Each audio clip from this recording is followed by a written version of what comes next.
Hello everyone, this is a new part of our challenge. We will only use nuts to defeat zombies. Lost City map. Let's start. Oh, here's the first day. Look at the zombies. They look strange. They look like travelers, but unfortunately they were bitten by zombies. And they also have some strange yellow mustaches. This is a good map, by the way. There are slabs that spawn suns. They don't spawn a lot of them. I don't know exactly how often. But I would like them to spawn 1,000,000 suns for me at once. That would be nice. But it's not entirely fair to the zombies. There is also a zombie with a parachute. Of course, I don't know where he fell from, but I can assume that from the sky. But if I were him, I wouldn't open the parachute. He's a zombie. He wouldn't be of much use to us. He's also quite durable. He goes down a little with the help of a parachute and starts eating my plants. But then he goes down and walks like an ordinary zombie. If I were the pilot of the plane from which he fell, I wouldn't give him a parachute. Yes, this zombie is of course a serious problem, but besides him there is another zombie, a zombie with a shovel, or you can say a zombie gardener, or just a lover of digging holes. I don't even know what better to call him, but he creates quite a few problems, especially his shovel. He can easily take it and throw a plant over himself. With this shovel, he can also defend himself from my beans. But still, his mustache is very beautiful. I don't even know why on this map zombies walk with mustaches. But thanks anyway the hairdresser who made them for them. Poor nuts, I really feel sorry for them. They just can't do anything against this gardener. Just look at his look. He looks at him so pitifully. I can even imagine how a nut feels when a zombie throws it over with a shovel. He stands there and thinks that the zombie will start eating it. But no, the zombie just throws it with a shovel and the nut turns into a bird for a second. There was also an equally strange zombie, a Cinderella zombie, or zombie lady. What to call it? In general, it's a zombie in a dress and with an umbrella that can reflect any projectiles that fly from above. I can't even imagine what this zombie was thinking when he put on a woman's outfit. He probably thought that the plants wouldn't touch him because he's supposedly a woman. But no, he is not a woman at all. He is exactly the same zombie who is undercover and posing as a lady. And now we're at level 9. We've almost reached the first 10 levels. At this level, we were given the chance to play as a fire dragon. He's pretty good against zombies, especially against zombies with a shovel. He can no longer just reach the dragon and throw it over with shovels. It just burns from its flame. It's cool. In addition, we have white spikes or a cherry which can blow up all the zombies. Oh look, it seems that the platforms at this level are arranged in the shape of a cross. But unfortunately, I won't be able to put a plant on this platform so that it can provide me with sunshine. Well, if only a nut, by the way. There were a lot of zombies here, in fact, even too many in particular. A super strong combination from zombies. A zombie with a shovel and a Cinderella zombie. This is generally some kind of horror. One of them protects the top and the other the body, and there are almost no ways to kill them. I also got a new type of nut. It's a coconut or a nut with thorns, or even a durian. There is such a plant.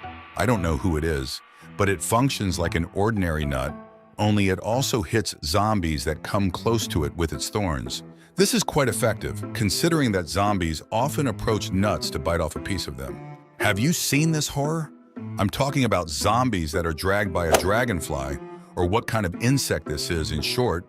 This is also a tough zombie, no less complex than all the others. Here I also met a big zombie who, like all the zombies on this map, looked like travelers. He was strong, although I didn't really see it, and he also carried with him some kind of stick that was either set on fire or something. And here's the conveyor level. They gave me a chance to play with new plants.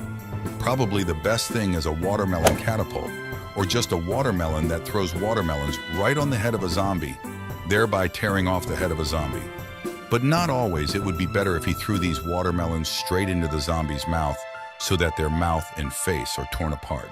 It looks like at this level I will only need to play with these 3 plants. I have nothing to do with it. The game gave them to me without the ability to choose. But it's okay. These are good plants, especially this orange catapult, but it's not very effective against the zombie lady. Here you need to use a volcano. Of course, I would like this volcano to immediately fill the entire map with lava. But in principle, it's not bad anyway. Oh, it's kind of strange that I have to protect these catapults. But okay, I can handle it in principle. It's not difficult, especially since I also have nuts, or rather peanuts. I don't even know what to say here. The level was probably the easiest of all. And now I'm level 16. I want to say this. I like this red plant. I don't know what its name is. Probably a rose or just a beautiful flower. It is very effective against zombies with an umbrella, because a zombie with an umbrella reflects all the charges that they fly from above, and the rose hits them right in the stomach. There was also just an invasion of large zombies, as if there was an uprising of giants or something like that. Oh, who is this? Zombie traveler with a huge briefcase? It looks like yes, by the way. He is too small for his briefcase. I don't even know how he carries it. His back is probably broken 40 times already. But that's okay. The main problem is just his briefcase from which zombies crawl out. If in there is no time to kill him in the briefcase, I even sometimes imagine what would happen if there were a lot of these briefcases. It would be just a zombie farm or even an incubator. In total, these zombies are quite strong, but it's still not as easy a map as it seemed to me, because I thought it would be easy because there are platforms for generating suns. But no zombies still give difficulties, especially when all the guards get together. The dragonfly begins to drag the zombies in the wind. At this time, a zombie comes with an umbrella and does not let me shoot at the heads, and then a zombie with a shovel that protects the torsos of all the zombies. And for dessert, a zombie comes with an incubator on its back and begins to produce new zombies. Generally complete chaos. For example, I would like to put a cannon and start shooting coconuts at zombies. It would be much easier for me. Oh yeah, here comes the toad. Even I would say a big and well-fed toad. It easily absorbs any zombie. It just needs time to digest it all. But it doesn't last too long. If anything, I can put in another toad so that she also eats zombies while the first toad digests them all. But this is a pretty cool level. We were given mostly plants that don't cost a lot of suns, and I can't resist zombies much, but they are needed to activate all sorts of traps.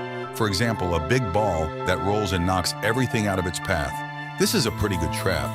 I would like this ball to roll all over the map at once to shoot down as many zombies as possible. But that's fine. And it seems that a new type of zombie has appeared here. It can fly straight to us on its rope. This is probably zombie parkour, or what should we call it? Maybe he's an acrobat. Well, in short, he definitely knows how to use a rope. He's also durable, that is, he's not exactly the strongest and most durable, but he'll be stronger than an ordinary zombie. It seems to me that at the end of this chapter, there are fewer and fewer solar platforms, as if the game deliberately makes our passage more difficult.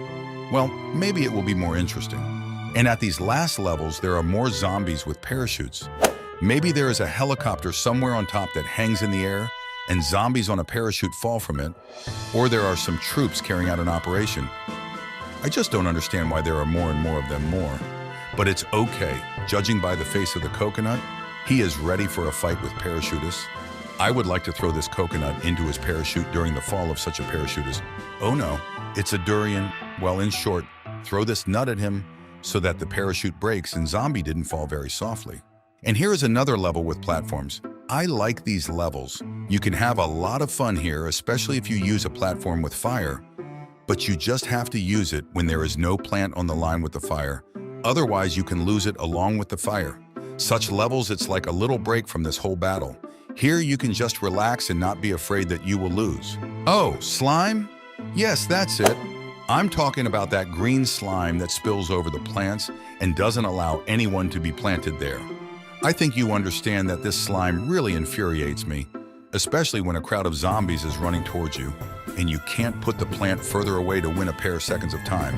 And in addition, a large zombie is moving towards you, which also creates problems. Toads are good, but I think it's worth moving on to the very last level, the level with the boss. Let's see what awaits us. The winged ship of madness attacks from all sides. Its wings create strong gusts of wind, and its ability to summon zombies makes the battle even more intense. But I'm not going to give up on this crazy ship. I am ready to use all my plants and tactics to counter this horror. I am placing my defenders in strategic locations in preparation for the winged ship of madness to attack. Well, here's the win. Thank you all for watching. It was cool. See you in the next video.